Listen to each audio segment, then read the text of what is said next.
Welcome back, friends and neighbors. Ladies and gentlemen, here we are on Broadway. And my first guest tonight is a Tony and Emmy Award-winning actor you know from The Producers, Only Murders in the Building, and of course, The Birdcage. He now stars in the new sitcom Mid-Century Modern. Please welcome back to The Late Show, Nathan Lane.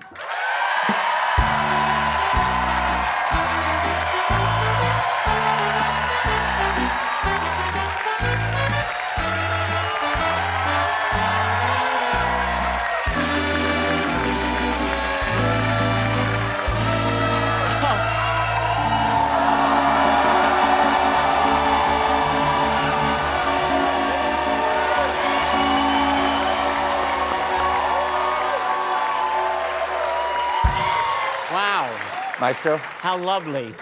Welcome back to the Broadway stage. Stephen? Yes? It may be the backstage double espresso martini talking, but I'm very excited to be here. I'm so excited to have you. It's been 2 years since I've been. Too long is what it's been. 2 years, and you look fantastic. Thank you, but we have seen each other since the last time we were here. Yes, we did. We were both at the SNL 50th anniversary thing a couple of weeks back. Do you remember where we ran into each other? Well, you know, first of all, it's always a little odd to run into a big-time talk show host like yourself in the real world. You know, yes, exactly. It's like seeing your teacher at the supermarket. Right, exactly. You think, you know, oh, they buy food too. Right, exactly.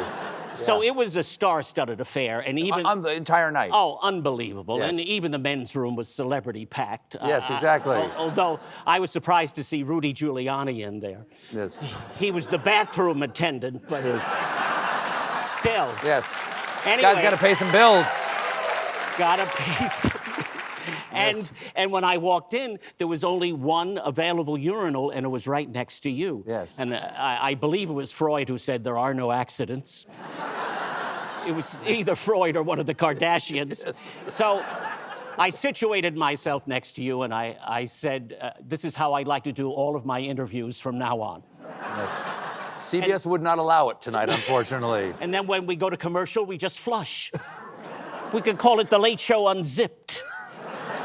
I saw you in there, and I saw right after you left, I saw Bobby De Niro in there. Oh, that's all where the best party people. was. That's exactly all where the it best was. people had small bladders. I've never hosted SNL. You hosted it though, right? Yes, back in the 90s when I was hot for 20 minutes. Yes.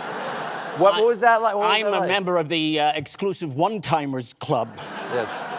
And I'll tell you that One-Timers Club is a lot bigger than the Five-Timers Club. Yes. Because the One-Timers Club doesn't like to get together and meet that often because, well, frankly, Steven Seagal is in it. Did Seagal host? Oh, sure. Oh, I didn't yeah. know that. Oh, he's a sort of infamous at his hosting. Wow. Yes. Anyway, that's why I was asked. And then, of course, the brilliant John Mulaney asked if I would be part of that musical sketch. So I was thrilled and honored to be a part of such a historic night. What was your night like when you actually hosted? Like, who was the musical guest? Metallica.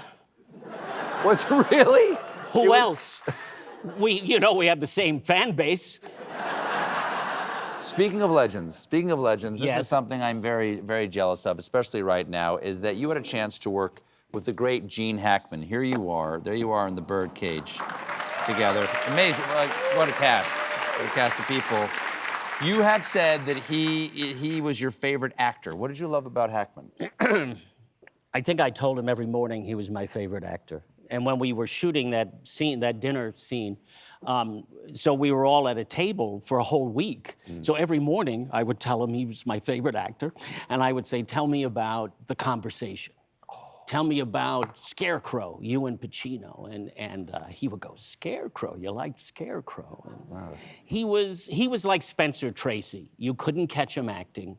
He could do comedy or drama beautifully, and he was such a smart actor, such a just, you know, it was the thrill of a lifetime to get to work with him. What was like the scene like? Was he very quick? Was he? Oh, well, he was brilliant in comedy, and I do remember we had a scene where he and I are dancing, and we're singing "I Could Have Danced All Night."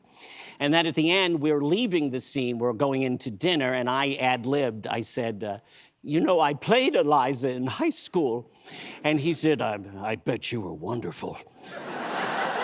And there's kind of a slight flirtation going on there, which was hilarious.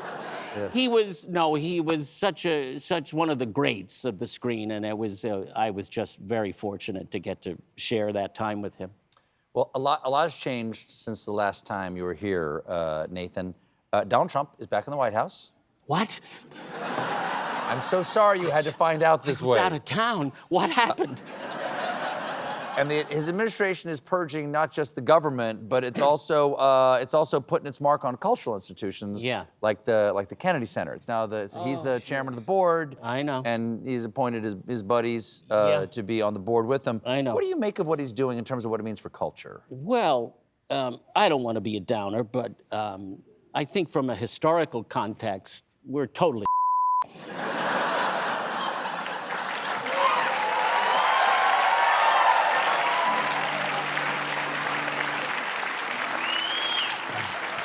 I mean, you know, the Kennedy Center, he just couldn't keep his teeny tiny baby hands off it. Who knew Trump could cause more damage to the Kennedy name than RFK Jr.? And the new season that he's preparing is very troubling. Oh. Like tomorrow night, they have a youth choir made up entirely of Elon Musk's children. Because Hamilton canceled its engagement, they're producing Lee Greenwood's all-rap musical tribute to Ronald Reagan, starring Kanye West. It's called Trickle Down. That's followed by a new production of The Sound of Music told from the point of view of the Nazis. Trust me. Rolf gets his day. Trust me, you don't want to hear the list of their favorite things. And then, as if that wasn't enough, he just canceled an appearance by the Gay Men's Chorus, which upset a lot of people, especially,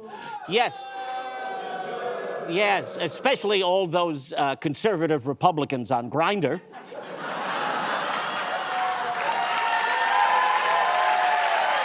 We were at a rally. Shockingly, I was approached about hosting their grand reopening gala. Okay. They didn't offer to pay me, but they did offer not to send me to Guantanamo Bay. That's nice. And of course, RFK Jr. wants an all unvaccinated audience, which means everybody goes home with a gift bag and rubella.